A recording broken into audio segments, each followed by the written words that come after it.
जी, मैं हूं अहमद सियाल और आप देख रहे हैं 26 न्यूज़। इस वक्त मेरे साथ मौजूद हैं मौलवी अब्दुल सत्तार साहब, जो कि यहाँ के इमाम, एक तूबा मस्जिद के बहुत अच्छे इमाम हैं, जो एक तकरीब मुनक्किद कर रहे हैं। आइए चलते हैं उनकी तरफ और उनसे पूछते हैं कि इस तकरीब को किस तरीके से मुनक्किद कर रहे हैं और ये किस तरह की तकरीब है। अस्सलाम वालेकुम सर। वालेकुम अस्सलाम वरहमतुल्लाहि वबरकातुहू। सर क्या हाल है, ठीक हैं आप? अल्हम्दुलिल्लाह, अल्लाह का एहसान है, आपकी मेहरबानी। तबीयत ठीक है आपकी? अल्लाह की मेहरबानी, अल्लाह का एहसान है, अच्छा सर, शुक्र है। बताइएगा जी, ये तकरीब आप मुनक्किद कर रहे हैं, इसके बारे में आपका क्या कहना है? इस तकरीब को आपने क्या नाम दिया हुआ है? इसका क्या काम है? मुजफ्फरगढ़ में ये किस तरह की पहली तकरीब है या कि किस तरह की? इस तरह इसके बारे में बताइएगा हमें। अल्हम्दुलिल्लाह, पूरे मुज़फ़्फ़रगढ़ में ये एक अपनी नौइयत की एक मुनफ़रिद और पहली तकरीब है जिसमें हमने तलबा किराम को बुलाया है। वो तलबा जो 22 साल से कम कम उम्र के लोग हैं, उनको बुलाया है।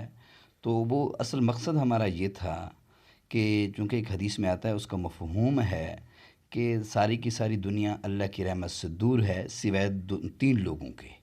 एक आलिम, दूसरा मुतअल्लिम यानी तालिब इल्म, तीसरा उनसे मोहब्बत करने वाला।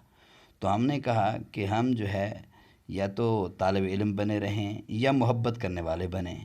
तो इस मकसद से हमने ये तकरीब मुनाकिद की। फिर इसके अंदर हमने ये भी हमारा जहन में था कि हम इसमें लोगों को ये बतलाएं कि हमारे मदारिस कितना काम कर रहे हैं और कुरान पाक को कितना खुश लहन के साथ, खुश उसलूबी के साथ पढ़ रहे हैं और क्या उनका जज्बा है।